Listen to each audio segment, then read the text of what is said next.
আবার কিছু পুরস্কার ঘোষণা করেছেন।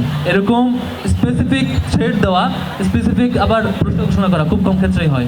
থ্রেড হইল হাদিসে আসছে, আপনারা সবাই প্রত্যেকে জানেন এটা, রাসূল ইসলাম মিম্বারে বসেছিলেন, 3 বার আমিন বললেন।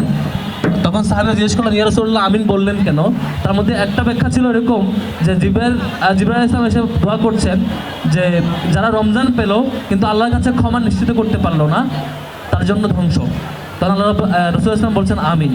অর্থাৎ ধ্বংস কামনা করা হয়েছে এমন যেসব ক্যাটাগরি, তার মধ্যে স্পেশাল একটা ক্যাটাগরি হচ্ছে যারা রোজা পেলো বাট আল্লাহর ক্ষমা নিশ্চিত করতে পারলো না।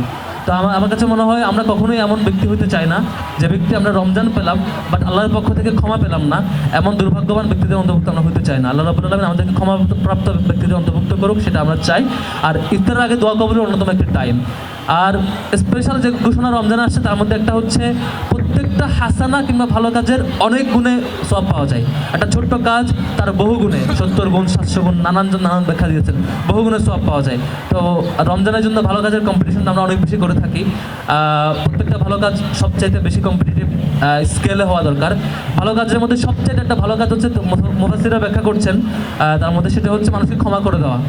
কনটেক্সট এরকম একটা বর্ণনা আছে যে একজন সাহাবী রাসূল ইসলামের কাছে আসলেন, তার আসার আগে রাসূল ইসলাম ঘোষণা করছেন এখন যিনি আসবেন তিনি জান্নাতে যাবেন।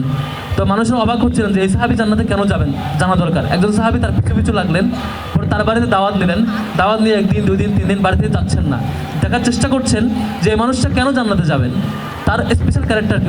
তিনি কোনোভাবে খুঁজতে পারছেন না, 5 ওয়াক্ত নামাজ ঠিকই পড়ছেন, অন্যান্য ইবাদত ঠিক মতোই করছেন। শেষ পর্যন্ত তিনি বাধ্য হয়ে জিজ্ঞেস করলেন যে রাসূল ইসলাম আপনাকে যে ঘোষণা করলেন যে আপনি জান্নাতে যাবেন, এই সুসংবাদ দেওয়ার কারণ কি? আপনি তো স্পেশাল কোনো আমল আপনার মধ্যে দেখি নাই। পরে তিনি অনেকক্ষণ ভেবে বললেন আমি তো আসলে তেমন কোনো আমল স্পেশাল মনে করার মতো পারছি না, যেটা খুবই স্পেশাল, অন্য কেউ করে না। তবে হ্যাঁ, একটা আমল আমি করি, সেটা হচ্ছে রাতে ঘুমানোর সময় সবাইকে ক্ষমা করে দিই। আমার যে দিনের সকল স্মৃতি, যারা আমাকে কষ্ট দিয়েছে, যারা আমার সাথে খারাপ আচরণ করেছে কিংবা নেতিবাচক স্মৃতি, সবগুলো ভুলে গিয়ে সবাইকে ক্ষমা করে দিই, তারপর ঘুমাই। তো আল্লাহ রাব্বুল আলামিন আসলেই তাকে এই গুণের উসিলায় পরবর্তী জান্নাত দিবেন, এমনটাই আমরা শুনেছি হাদিস সূত্রে। আমি আবার সংক্ষেপে বলছি। প্রথম বলেছি আল্লাহ রাব্বুল আলামিন আমাদেরকে এই রমজানে খুব ভয়াবহ একটা থ্রেট দিয়েছেন, সেটি হচ্ছে রমজান পেলাম কিন্তু ক্ষমা পেলাম না, তারা আমাদের জন্য ধ্বংস অনিবার্য। আবার দ্বিতীয়ত প্রত্যেকটা ভালো কাজের অনেক গুণে সওয়াব পাওয়ার তৌফিকটা এখানে দিয়েছেন রমজানে।